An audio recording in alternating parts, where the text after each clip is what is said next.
Howdy, friends. Welcome to the Mindful Photography Show.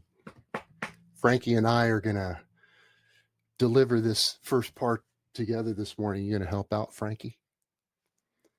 If your heart is feeling a little heavy this morning, you're in the right place. You're going to find solace. And if you're feeling the weight of this crazy world gone mad this morning, you're going to find stability and centeredness and peace in the spirit. And if your smartphone photos look like they were shot by a drunken monkey, you're definitely in the right place, because I'm going to turn you on today to some light practices that are going to transform your photography like they did mine. Friends, if we haven't met yet, my name is Joe Van Wyk. This is Frankie the Doodle. I am the author of the Mindful Photography Field Guide, 15 Smartphone Photography Practices for Inner Peace.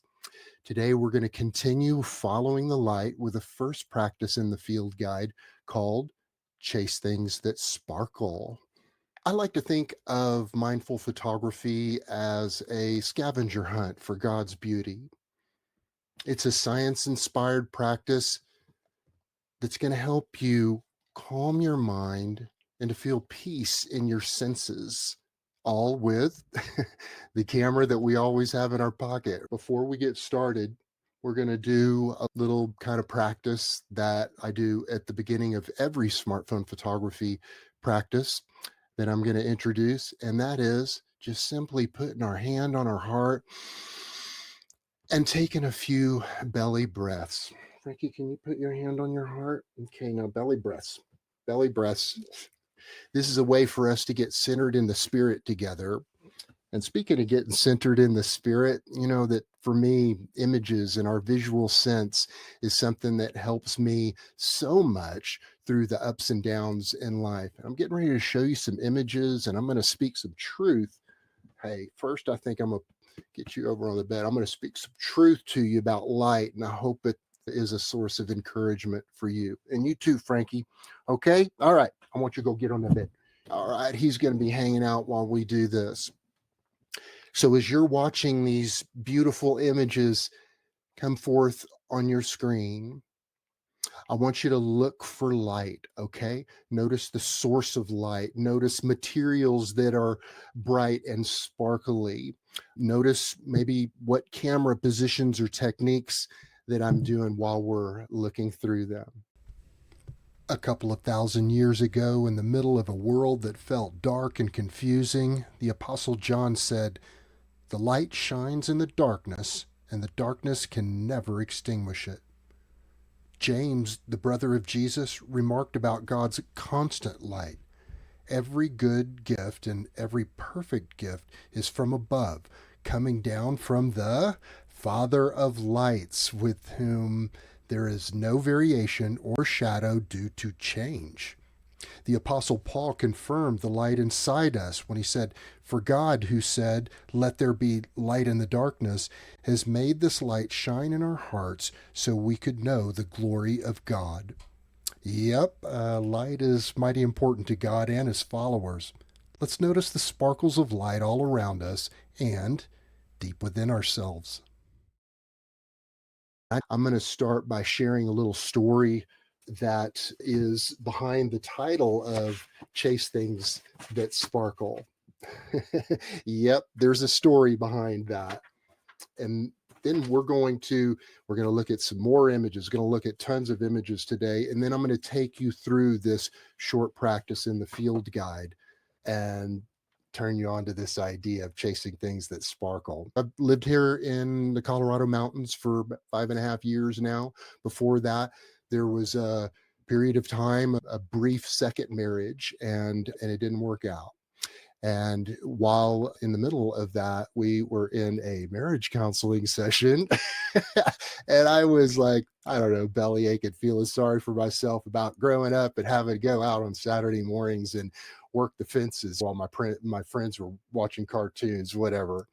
And this marriage counselor or whatever said, "Yeah, Joe, she'd rather be working and you'd rather be out chasing things that sparkle." So The whole kind of twist on that in the book is, yeah, heck yes, I'd rather be out chasing things that sparkle. And I know there are crazies out there, some of you guys too, that would rather be stringing barbed wire. And actually, as I get older, I think, you know what, that's actually a mindful thing. But the truth is that there was some shame interjected into that right then.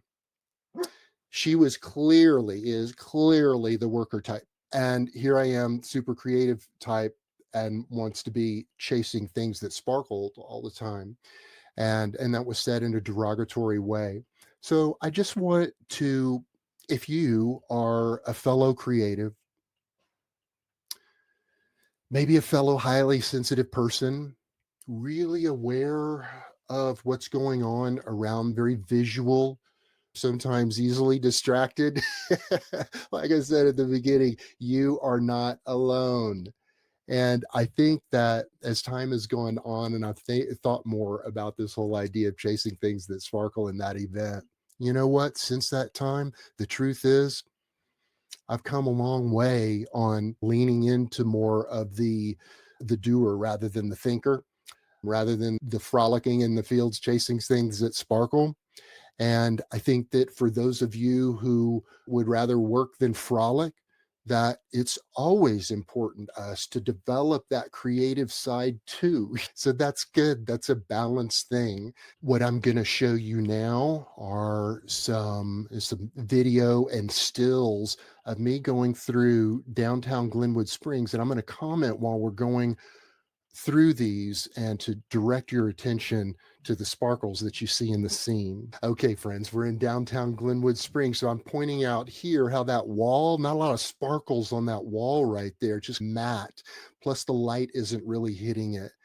Now, though, we've got this light pouring in up from that edge up there, and see if you see some sparkles of light here. Oh, yeah. Even though the flowers are soft and you wouldn't think of those as sparkly material.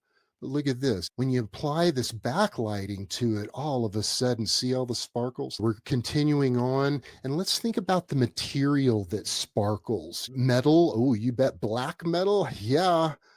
Look at all those reflections and sparkles there. So we're training our eyes to notice these things. We're back over here. What else sparkles? How about newspaper? Really sparkly? No, not exactly. The glass? Oh, you betcha. Look at all those sparkles there. Yeah, beautiful. Nice and contrasty. I like that shot. Chrome? Oh, you betcha. That's going to sparkle out. I just love this grid with this cheese grater kind of with all these holes in it. Look at all those little sparkles there. So is that old brick wall sparkly? No, it's not. It absorbed the light versus this chrome that reflects the light. Yuck. I can just smell it now, can't you? But wait a second. Is there something that's attracting me? I'm being brought in. Sparkles are, they're bringing me in. Wait a second. What's this? I love this shot right here. Beautiful. In a bunch of trash. And even this, like graffiti, gross, yuck, I hate graffiti. No, we're going to look at this as an object of color and light. So let's see what sparkles come out of this. Once again, I've got my camera pointed towards the sun. It's bringing it in, got all this backlighting going on. And look at all the sparkles happening here in the plastics and the metals. Even this, like this is something that people have walked by thousands of times. Has anybody ever photographed it? Probably not. Oh, glass brick, you betcha. Lots of sparkles. And see all the diffraction and the lens flares coming in there? That's a good thing. Beautiful. More glass brick, sparkles in a different way. And this, I love this part of it because there's just so many little sparkles in these grids here. So we're continuing on here. You see those signs. Oh, it's a white sign. But boy, when you get up close to them, you see how they're engineered. It's so cool. Look at that. So that honeycomb there. And then you've got sparkles as well as this rainbow kind of prismatic idea showing up. And then as we finish this part of it, All we're looking at here is that if I'm facing this direction, sun behind me, everything looks very flat. But the second we turn around, now all of a sudden things light up. So down here in the brick, even there's sparkles down in there. And notice all of these highlights in these little posts over here. See that? We've gone through the why of smartphone photography. We've gone into the 3 steps, the focus, capture, shine steps that we do for each practice. We're getting ready to get into that. And we've gone over the first section of the book, intro, called Follow the Light. And that's what we're doing with chasing things that sparkle. We're training our eyes to follow that light. And then this is the Chase Things That Sparkle practice. For those of you who don't want to be a kid, we got adult problems. This is what I was addressing here. During this practice, you will train yourself to notice glittering flashes of light, like sparkles. You'll see common things in an inspiring way, like observing glittering gold showering down through fall aspen leaves, like right now. And you're also going to see things that you once thought were insignificant. We just saw some hidden and insignificant that no one has ever noticed before, maybe. But you're going to see them in new ways, like the twinkling highlight in your dog's eye, plenty of Frankie photos, or the sparkle in your sweetheart's earrings. But that's the thing, like, who cares? Who wants to know about things like that? My goodness, my life is nuts. Don't you know how stressful things are, Joe? Yes, I do. And we need a reprieve from that. And that's what mindful photography does. Yes, it really works, friends. Let me tell you how. Each time you notice a sparkle, each time you notice the light, you're turning your attention from thinking to noticing, from rumination to this intense sense of presence. Each sparkle is like a beautiful interruption. So take a breath.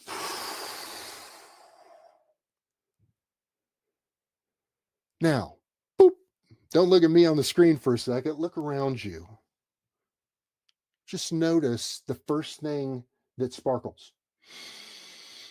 Okay, I've got a little highlight of a highlight over on this thing over here. And I'm just going to breathe into it. I'm just going to be with it for a second. So, lots of metaphors in this book. Here's another metaphor alert for you. I'm teaching you right now to use your smartphone to follow and pursue light and to chase light and to use light in your photography. But I also absolutely want you to think about chasing and pursuing the sparkles of light inside yourself. You know what they are. Those standout things, those gifts that were truly God given. You've just had them all your life. That gift of blank, fill in the blank.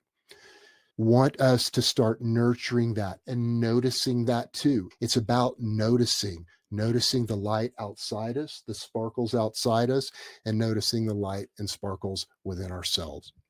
Each practice in the book, this is the Chase Things That Sparkle practice, has a scenario in it, a real world scenario. What I really want to do right now is just give you the focus, capture, shine technique of the mindful photography process, just so you can take that today and go apply it quickly. It's super, super simple. Like I said, the first part is hand on your heart, 3 belly breaths. And we're going to start noting. We're going to note our level of peace.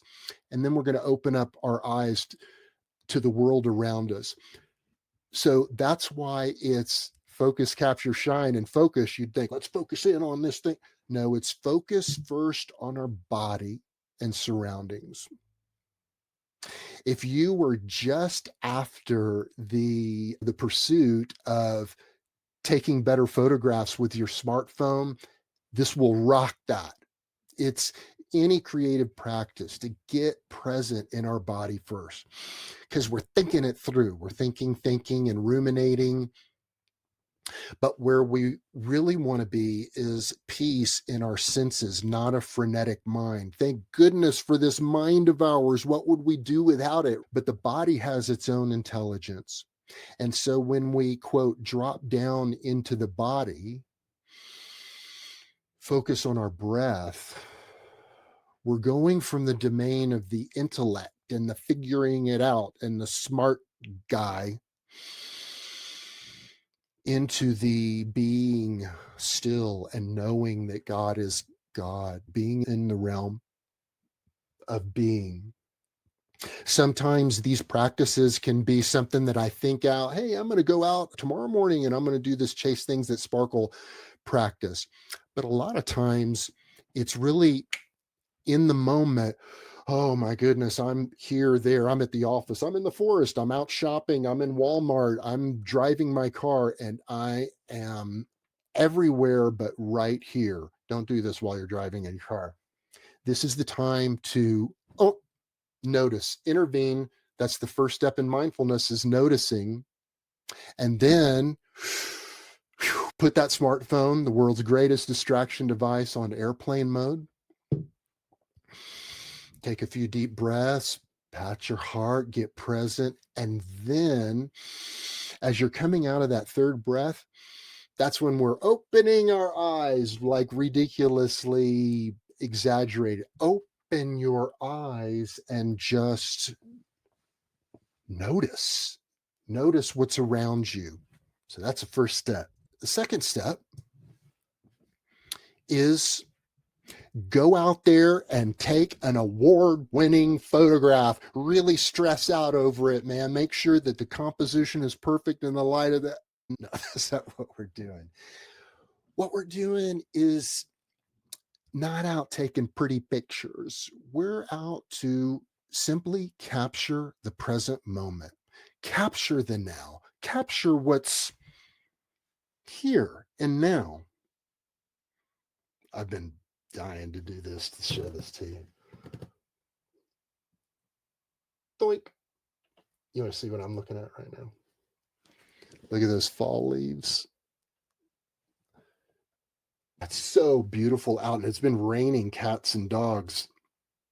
So that image right there, that's my now. I didn't stress out over it too much, but that's my now. And I just captured it. And you know what? When I look back at that, like if I going into the third step, okay, just to finish this. So capture the present moment. Part of the story that I tell a lot was that, let's say that it was about 8 years ago in particular, when it was really bad. I went through a horrific period of depression and anxiety, and I was living in Austin at the time. I would manage during that time to pick myself up off the couch, go to downtown Austin with my camera.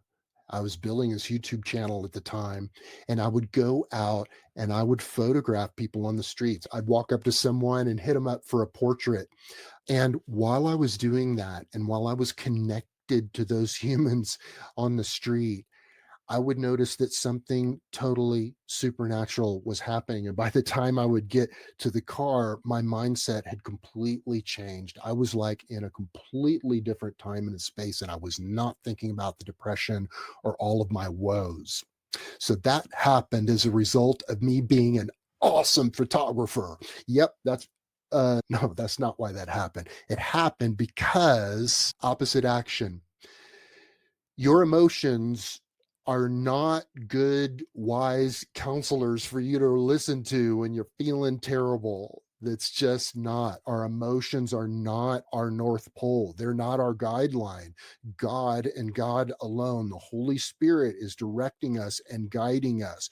But those emotions that I like to call simply thoughts combined with body sensations is really the emotion. It's a thought that spurs a body sensation, and a lot of times it's ugh.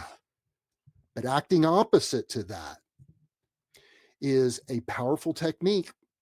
And if you're struggling with depression, And if you have for a long time and you've learned to cope with it, you know how true this is. Going out, I don't want to go on a family outing. Are you kidding? I want to stay in bed with the covers pulled up over my head. No, I'm going on that because I know it's going to my intellect. Really, I'm leaning back on that, the Holy Spirit, that assurance that in doing so, that I'm going to open myself up to the sunlight of the Spirit. And then we go out and we photograph mindfully. We don't photograph for clicks or posts on social media. That's not what this mindful photography thing is about. And just like we did in the step number one and through this process, just note your level of peace. The third step in every mindful photography practice, and through all 15 practices, like this same kind of template is at the back of the practice, the focus, capture, shine, and each one of them is slightly different. With all the experience that I've had and self-help and recovery groups and counselors and what else, I'm sure you're going to agree with me that none of that is worth a hoot if it doesn't also include service, passing it on. So this is an active, creative form of mindfulness. And when we keep that to ourselves, maybe it has some utility, but it's not really truly opening ourselves up to the way that we were designed, and that is to love others. And the great commandment, God says, love God with all your heart, soul, mind, body, strength. Love your neighbor as yourself, people in proximity to us, to love on them. And when we take a photo like that, like the photo that I just took of this right here, I can think right now, I'll give you an example. Here's a shine light thing that you do. I'm going to pull up that photo. I may do a quick little edit to that. And then, you know who I'm going to send that to? I'm going to send this photo right here. I'm going to send this to someone who's been encouraging me through all of this. Someone who, frankly, I think I probably would have quit all of this by now if it hadn't been from her. And I'm going to send this to her, and I'm going to just send her a little love note. And I'm just going to say, hey, sister, this has a lot to do with everything to do with God, but a lot to do with you too, and how God has used you to help me through this process of doing the stream, the book, etc. Bing, send that to her. Notice I didn't mention anything about me or my problems, and everything was totally focused on her and what a blessing that she's been to me through this process. When I do that, you're just like jacking into the Holy Spirit, because it's the way that we're made. When we turn around, even when we don't feel like it, and love someone and practice that love. Every practice in the book has a little photo tip like this. I'm going to be talking a lot about starbursts, and all you simply do is point your phone towards the source of light directly into it. And then it could be, most likely it's the sun, could be a lamp or something. And then you just move it to where that sunlight is hitting, just in this case, just kissing the edge of that aspen. And it happens because of these things called aperture blades within the lens of your camera. Let me take you through some sparkly photos. You ready?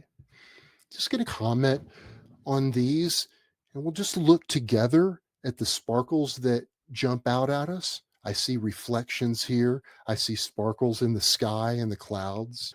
You'll see this a lot when you point your camera towards the source of light, and different flowers and whatnot, that you think every single one of those stems there is just simply a stem, but you start to notice all of these along the rim of those, of all of these little fibers and whatnot coming alive.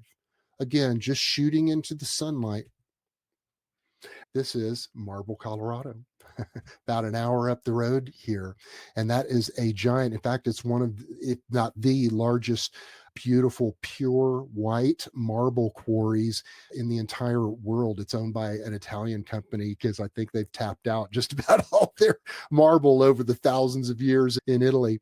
But yeah, come on up and I'll take you to Marble. Look at this right here. Almost looks like black slate. It could be slate. This waterfall coming in. So we're looking at that black, the contrast of and the reflection going on with that black rock. And then as this waterfall is coming towards us, we're seeing the little bubbles and the little sparkles in the water itself. This is in Rifle, outside of Rifle, Colorado.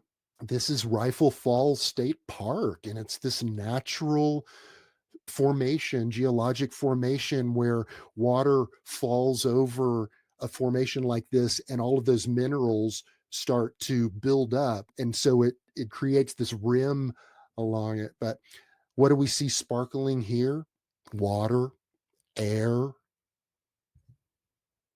Once again, creating a starburst is just as simple as just camera towards the sunshine and then move it down until the sun kisses the edge of something hard like that.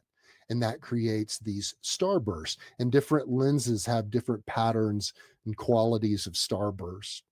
Yep, that's that same window that I just showed you. And it won't be long before it's going to start looking like this. Frankie checking out the snow. It's coming soon. It's coming soon. Here we go. Snow on top of this green moss. And there's a really good contrast there that shows us these sparkles. This is just an excuse for me to show a beautiful photo of Frankie. So what's sparkling here? Yeah, clouds. That's really where I see it here, is in those clouds, that hard contrast.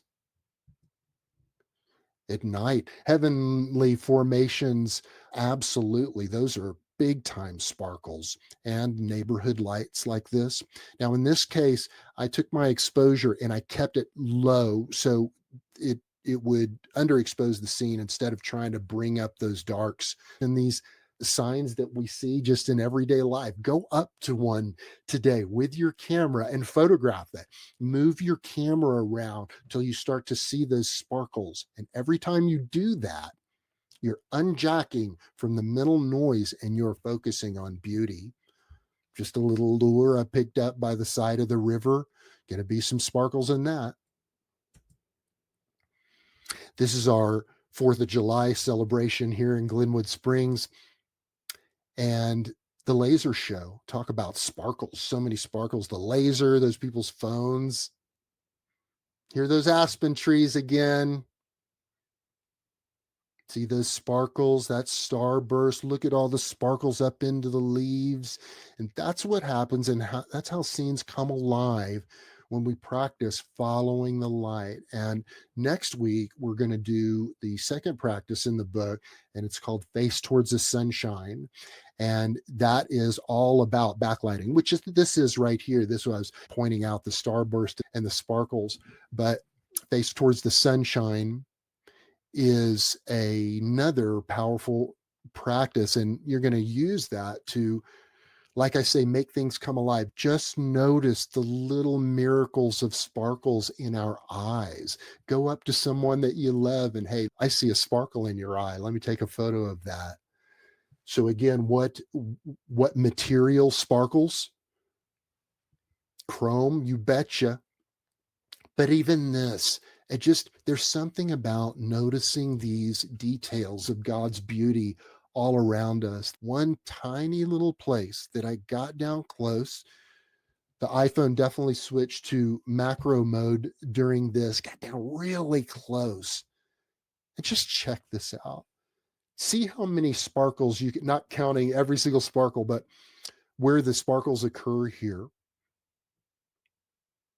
Material. What are the things that cause things to sparkle? You can see so many sparkles just in the rocks along the perimeter. But those bubbles, that foamy bubble thing, the white bubbles, and just start staring at those bubbles. Has your mind wandered? Remember,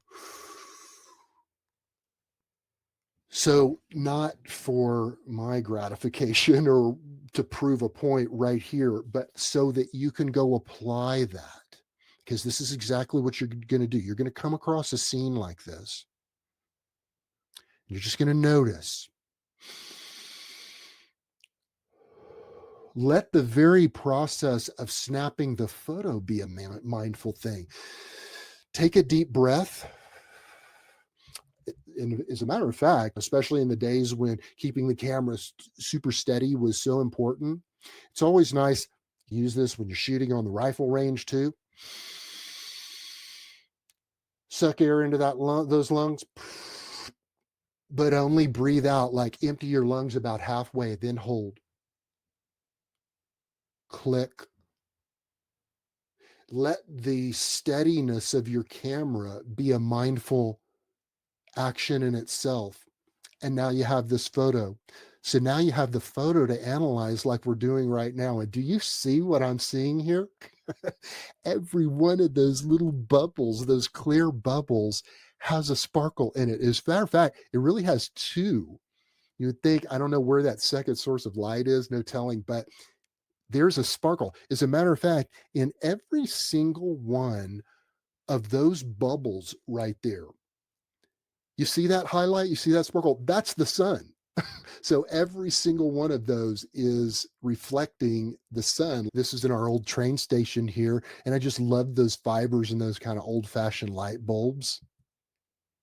Chrome, just an ordinary object out there, but I photographed it and I moved around, not for the purpose of taking a clinical photo of the gumball machine. No, to get in there and just play with some abstract shapes and notice how light was interplaying in all of them. This is me shooting into a window of a restaurant, believe it or not.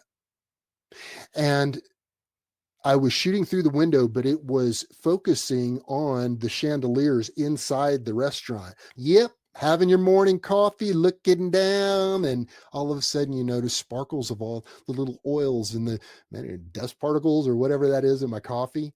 But right there, sitting by the creek, noticing sparkles.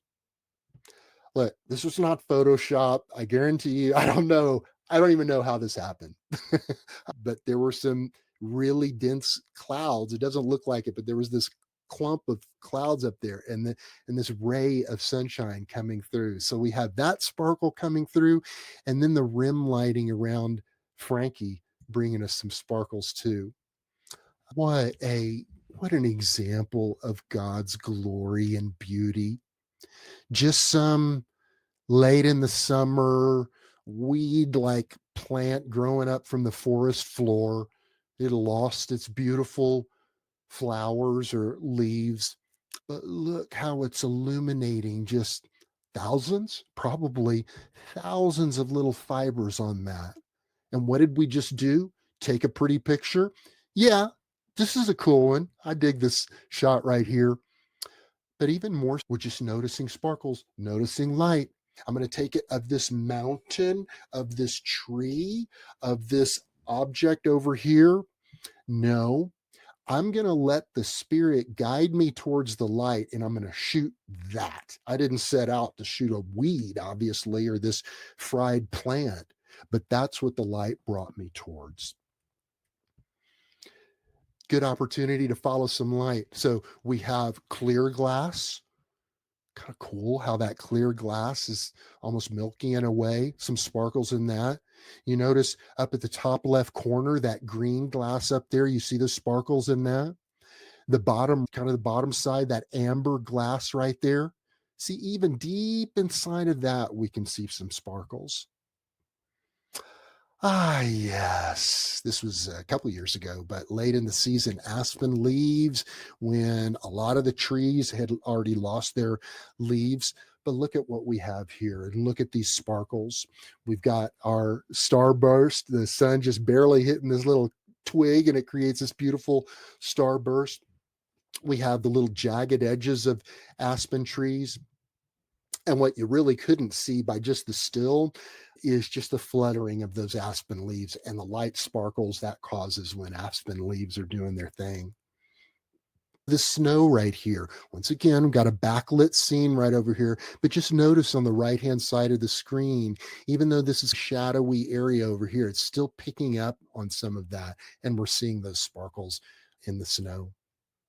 Yeah, and glass, obviously stained glass. What a beautiful way to see and notice sparkles. This practice, not only did it really alter the way that I started taking photographs, but it also started to alter what I see in me because it's really easy for this empath to pick myself apart and to go negative. I'm passing this on to you because I know that some of you are struggling too. Just this week, I've heard from some people who really have some major struggles in their life. And when I hear that, like what they're going through, and I think of what I went through, and like I went through that too, man, the sense of almost camaraderie that we're in this together, despite this crazy world gone mad, that we're in this together and that we're all sons and daughters of God. It was really a blessing to think that me opening up about some of my struggles has made people open to opening up about their struggles too. I would love for you to comment below about any thoughts that you might have yourself about following the light. And I would encourage you to go to mindfulphotography.org, sign up for the email there. And this coming Friday, you'll be getting an email that will set you up for Saturday's stream, which is going into the practice of face towards the sunshine. Just want to say the Lord bless you and keep you, make his face shine upon you and be gracious to you. Lord, turn his face towards you and give you peace. Thanks, friends. It was good to be with you. Look forward to seeing you next Saturday morning, 9 a.m. Mountain. Between now and then, get out there and shine your light.